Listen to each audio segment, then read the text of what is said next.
अस्सलाम वालेकुम। आज हम बात करेंगे यूकैरियोटिक जीन ट्रांसक्रिप्शन की। लास्ट वीडियो में हमने प्रोकैरियोटिक की बात की थी। अब यूकैरियोटिक की भी ऑलमोस्ट वैसी होती है जिस तरह प्रोकैरियोटिक की होती है कि उसमें भी इनिशिएशन, इलोंगेशन, टर्मिनेशन होती है। बस इनिशिएशन में इसके ज़रा सा मसला आता है, वो ये कि काफ़ी कॉम्प्लेक्स होती है। काफ़ी कॉम्प्लेक्स यूँ होती है क्योंकि जो हमने प्रोकैरियोटिक आरएनए पॉलीमरेज पढ़ा था, हमने वो देखा था कि प्रोकैरियोटिक आरएनए पॉलीमरेज से ही टीआरएनए बन रही थी, आरआरएनए बन रही थी, एमआरएनए बन रही थी। यहाँ पे एक मसला आता है। यहाँ पे एक मसला क्या आता है कि जो यूकैरियोटिक आरएनए पॉलीमरेज हैं वो एक तो 3 होते हैं, पॉलीमरेज 1, 2 एंड 3। और राइबोसोमल आरएनए वाला डिफरेंट बना रहा होगा, T R N A different polymerase से बन रही होगी, M R N A different से बन रही होगी। और यहाँ पे काफ़ी सारे ट्रांसक्रिप्शन फैक्टर्स चाहिए होंगे, काफ़ी डिफरेंट प्रोटीन्स चाहिए होंगे जिनको ट्रांसक्रिप्शन फैक्टर्स ही कहते हैं, जिसकी वजह से फिर इनिशिएशन होगी। तो सबसे पहले जब भी हमने यूकैरियोट्स में आप कहते हैं ट्रांसक्रिप्शन करानी होगी तो उसमें होगा क्या कि जो मैंने क्या कहते हैं उस वीडियो में बताया था कि यूकैरियोट्स में जो डीएनए होती है वो डबल हेलिकल स्ट्रक्चर में होती है। और जब भी उसको रेप्लिकेशन करानी होती हो, जब इसको खोलना होता है तो उसमें से हमने न्यूक्लियोसोम्स को ये कहते हैं हटाना होता था, न्यूक्लियोसोम्स को ख़त्म करना होता था, जिससे वो जो डीएनए अपनी सिंगल स्टैंडर्ड वाली फॉर्म में आती थी। यहाँ पे भी क्योंकि जो सिंगल स्टैंडर्ड डीएनए है उससे ये कहते हैं आरएनए के स्ट्रक्चर ने बनना है, तो ये वाली चीज़ की बात कर रहा हूँ कि न्यूक्लियोसोम्स बीट्स को रिमूव करना होगा ताकि क्या कहते हैं जो सिंगल स्टैंडर्ड स्ट्रक्चर है वो आ सके। तो यहाँ पे भी ट्रांसक्रिप्शन के लिए यूकैरियोट्स सबसे पहले क्या होगा, हमें पता था कि जो न्यूक्लियोसोम्स होते हैं वहाँ पे हाई स्ट्रॉन्ग प्रोटीन्स होती हैं, और हाई स्ट्रॉन्ग प्रोटीन्स बेसिक क्यों होती हैं क्योंकि उनमें आर्जिनिन और लाइसिन होती हैं और उनमें पॉजिटिव चार्ज होता है। स्पेशली जो लाइसिन रेसिड्यू होता है उस पर पॉजिटिव चार्ज होता है। तो होता है क्या, सबसे पहले एक एंजाइम आता है जिसका नाम होता है हाइस्टोन एसिटाइल ट्रांसफरेसिस। ये क्या कराता है, ये वो जो लाइसिन रेसिड्यूज है ना वहाँ पे एसिटाइलेशन करा देता है। उस एसिटाइलेशन से क्या होता है कि जो पॉजिटिव वो चार्ज होता है लाइसिन पे वो ख़त्म हो जाता है, जिसकी वजह से हाइस्टोन जो है फिर वो डीएनए के साथ सही तरह से बाइंडेड नहीं रह पाते, जिससे फिर डीएनए जो है वो डबल हीलिक्स से आराम से इजीली सिंगल हीलिक्स में बन सकती है। उसके पास से न्यूक्लियोसोम्स रिमूव हो जाते हैं, जिसकी वजह से वो फिर इजीली सिंगल स्ट्रैंड में बन सकती है। तो एक यही चीज़ है। और जो इसकी वो होती है रिलैक्सेशन होती है, डिकंडेंसेशन जो होती है डीएनए की, वो उस क्योंकि वो क्रोमेटिन के अंदर ही होती है, उस फॉर्म को हम कहते हैं, उस क्रोमेटिन की फॉर्म को हम बोलते हैं यूक्रोमेटिन। जिस फॉर्म में वो होती है यूकैरियोट्स में वो होती है हेट्रोक्रोमेटिन। जैसी वो डीकंडेंस हो जाती है, जो अब मैंने प्रोसेस समझाया जिसके थ्रू हुई हाइस्टोन एसिटाइल ट्रांसफरेज के थ्रू, इसमें से न्यूक्लियोसोम्स रिमूव हो जाते हैं, तो उस डीकंडेंस्ड फॉर्म को हम कहते हैं यूक्रोमेटिन।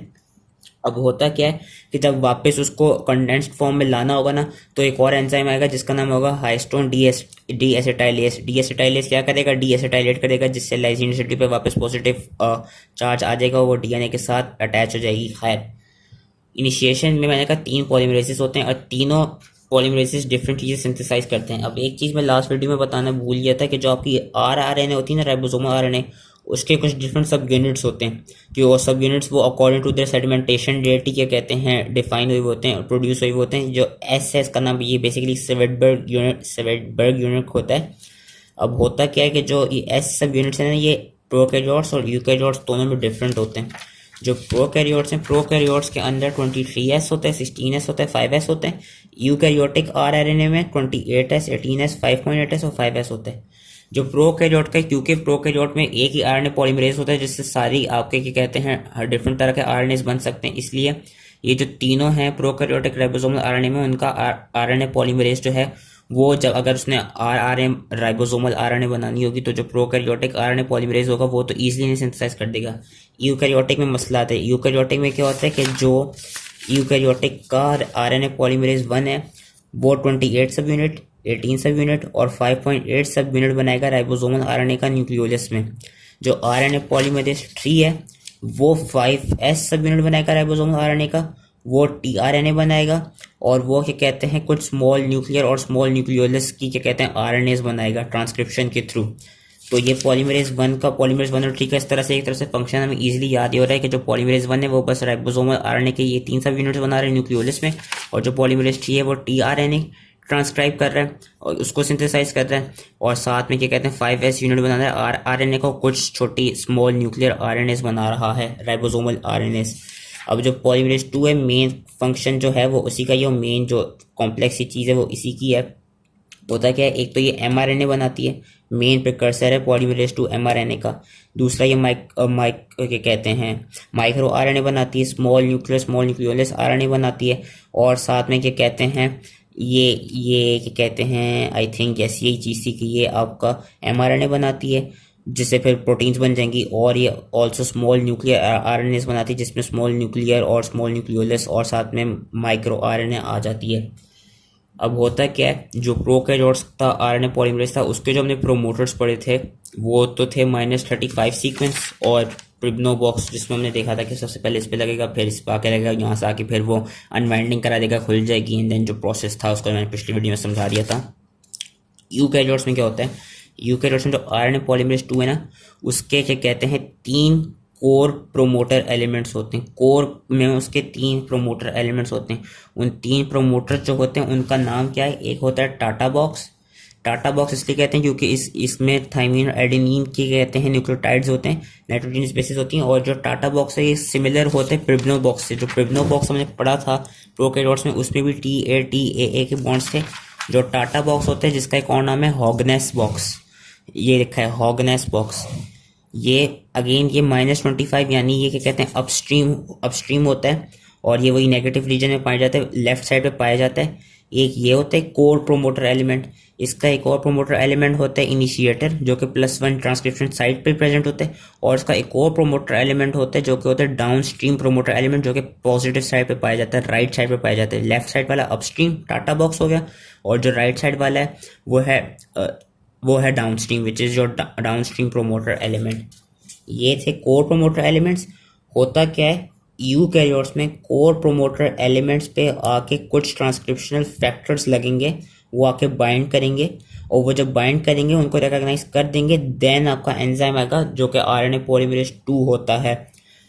प्रोकैरियोट्स में क्या हो रहा था कि ये जो फैक्टर्स थे इनको आरएनए पॉलीमरेज का जो सिग्मा सब यूनिट था वो आइडेंटिफाई कर रहा था, इसलिए जो आरएनए पॉलीमरेज खुद ही इन प्रोमोटर पे आके लग रहा था।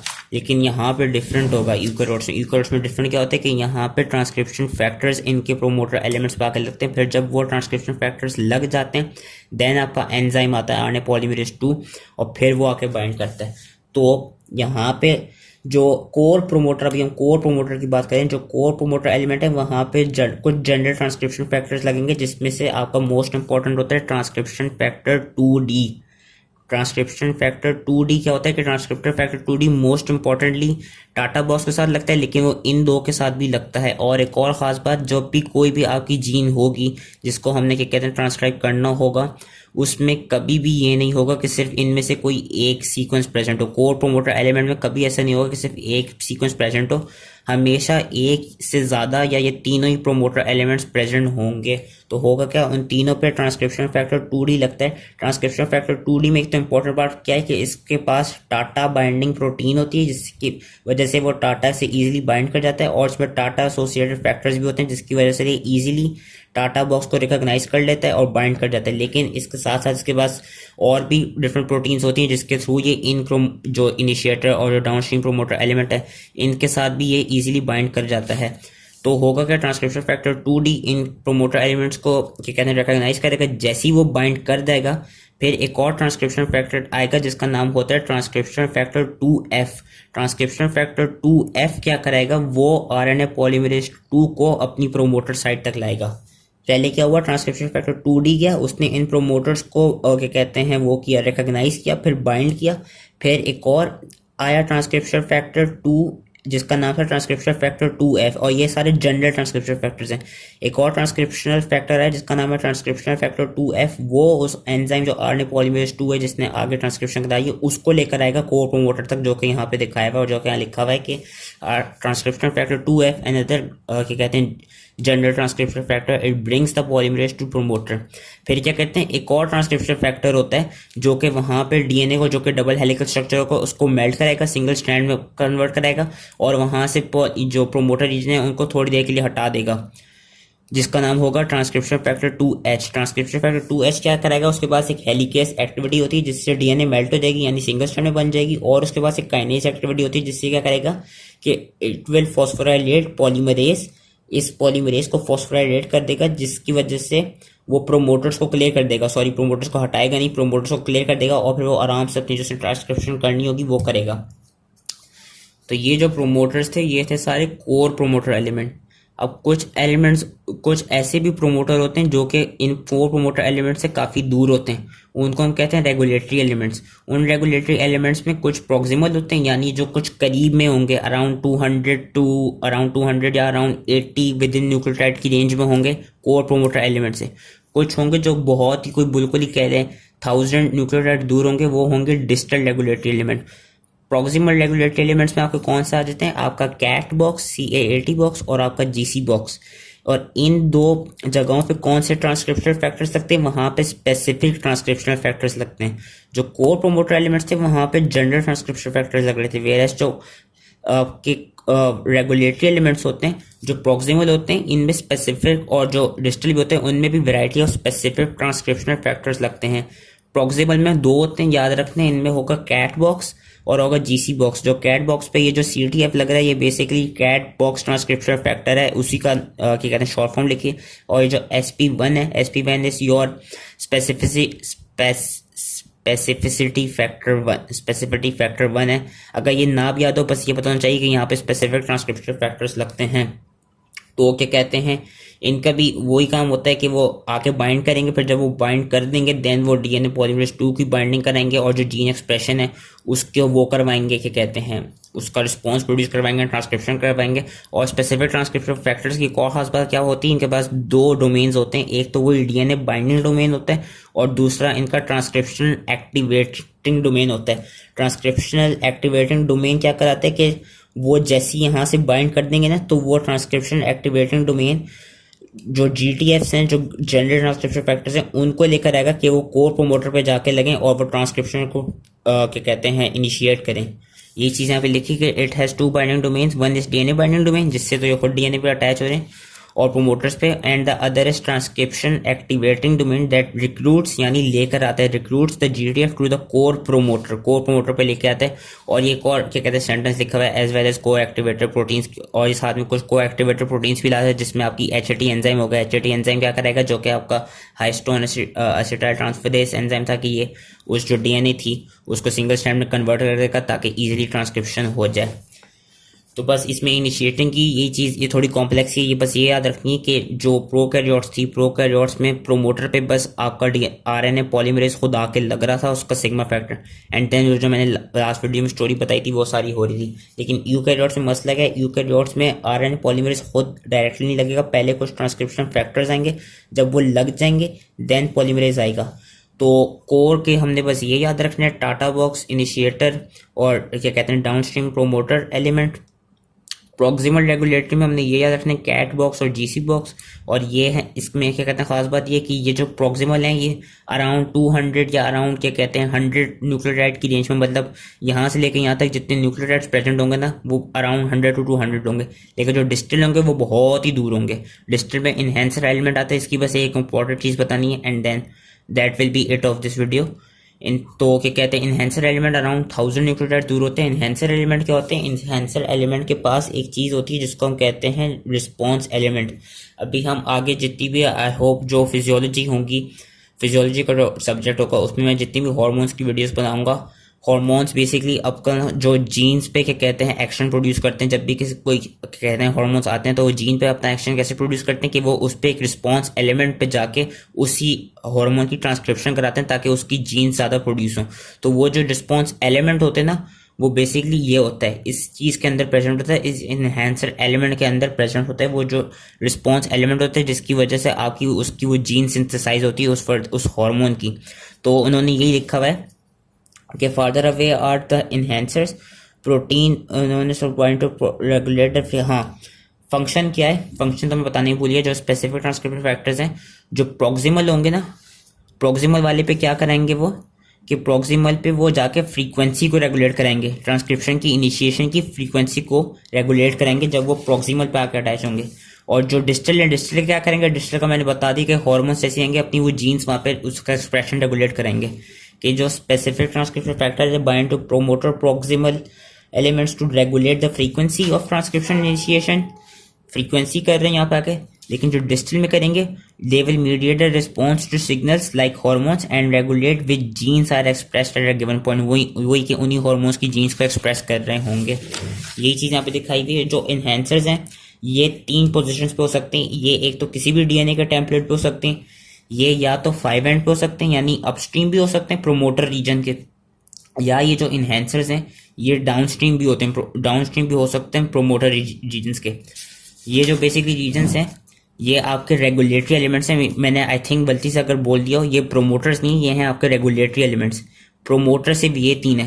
रेगुलेटरी एलिमेंट्स पे जब स्पेसिफिक ट्रांसक्रिप्शन फैक्टर्स लगेंगे तो फिर वो उन जो मैंने जो डोमेन वाली बात बताई थी 2, एक तो वो लगेंगे, दूसरा वो जो इनकी ये डोमेन है अपना क्या कहते हैं, कौन सा था जो ये वाला था कि क्या कहते हैं, they recruit GTF to core promoter, वो डोमेन यही कराता है क्योंकि ये 3 प्रोमोटर्स हैं, ये रेगुलेटर्स हैं, ये इसकी प्रोमोटर की वही रेगुलेशन कराएंगे। तो रेगुलेशन ऐसी कराएंगे कि जो स्पेसिफिक ट्रांसक्रिप्शन फैक्टर है वो जब लग जाएंगे तो वो कुछ जो जनरल ट्रांसक्रिप्शन फैक्टर है उनसे कहेंगे कि आप भी प्लीज़ यहाँ आ जाएं, प्रोमोटर पर आके लगें, ताकि जो इनिशिएशन है ट्रांसक्रिप्शन की वो हो सके। खैर मैं इन्हेंसर का बता रहा था। इन्हेंसर की 3 लोकेशंस हो सकती हैं। एक तो कोई भी स्ट्रैंड हो गया डीएनए का जो ऐसा टेम्पलेट यूज होगा, एक वो प्रोमोटर, ये जो कोर प्रोमोटर्स हैं, प्रोमोटर्स या तो इनसे पीछे होंगे, डाउनस्ट्रीम होंगे, अपने क्या कहते हैं अपस्ट्रीम होंगे, सॉरी 5' होंगे, या इनसे आगे होंगे जो कि डाउनस्ट्रीम होंगे 3' पे होंगे। ये इनकी लोकेशन है। और इनका क्या कहते हैं, इनको करीब कैसे लाया जा सकता है, अगर डीएनए में कुछ बेंडिंग्स आ गई तो ये जो इन्हेंसर जो बहुत दूर होते हैं, अराउंड 1000 न्यूक्लियोटाइड्स दूर जो होते हैं, उनको करीब ला दिया जा सकता है। जिस तरह उन्होंने यहाँ पे दिखाया हुआ है कि ये इन्हेंसर जो कि बहुत दूर था, ये कुछ बैंड्स है डीएनए में, जिससे ये इन्हेंसर जो है वो प्रोमोटर रीजन्स के काफ़ी करीब आ गया, ये प्रोमोटर रीजन के काफ़ी करीब आ गया, और फिर अपना क्या कहते हैं ट्रांसक्रिप्शन जो है वो ईजिली हो गई। और इसका फंक्शन वही जो मैंने बताया था कि enhancers contain DNA sequences called response element that binds STF, which are specific transcription factors. By binding or looping DNA, STF can interact with other transcription factors bound to promoter and with RNA polymerase II, thereby stimulate transcription। वही जो चीज़ मैं बता चुका हूँ। इससे clinical क्या है कि जो RNA polymerase II है जो कि इंपॉर्टेंट एंजाइम है, उसका एक इनहिबिटर होता है जिसका नाम होता है अल्फा एमाइनोडीन, या आपका इस पॉइजनस मशरूम के अंदर पाया जाता है, जिसका नाम ना भी याद रखें तो कोई बात नहीं।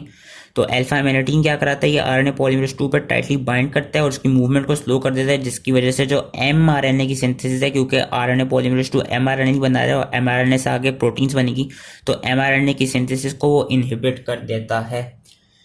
अब एक और बात जिस पर फिर मैं ख़त्म करता हूँ, जो दोनों प्रोकैरियोट्स और यूकैरियोट्स की ट्रांसक्रिप्शन है ना, ट्रांसक्रिप्शन से जो भी आरएनए बन रही है, ये जो भी आरएनए बन रही है, चाहे राइबोसोमल हो, ट्रांसफर हो, एमआरएनए हो, जो भी हो, ये प्राइमरी ट्रांसक्रिप्ट होगा और ये like functional, like purely mature, as in क्या कहते हैं, प्योरली एक्टिव एमआरएनए नहीं होगी। इसके अंदर कुछ मॉडिफिकेशंस होंगी, जिन मॉडिफिकेशंस के बाद वो अपनी एक एक्टिव आरएनए या तो एक्टिव राइबोसोमल आरएनए बनेगी, या एक proper you can call it transfer RNA बनेगी, या प्रॉपर एमआरएनए बनेगी।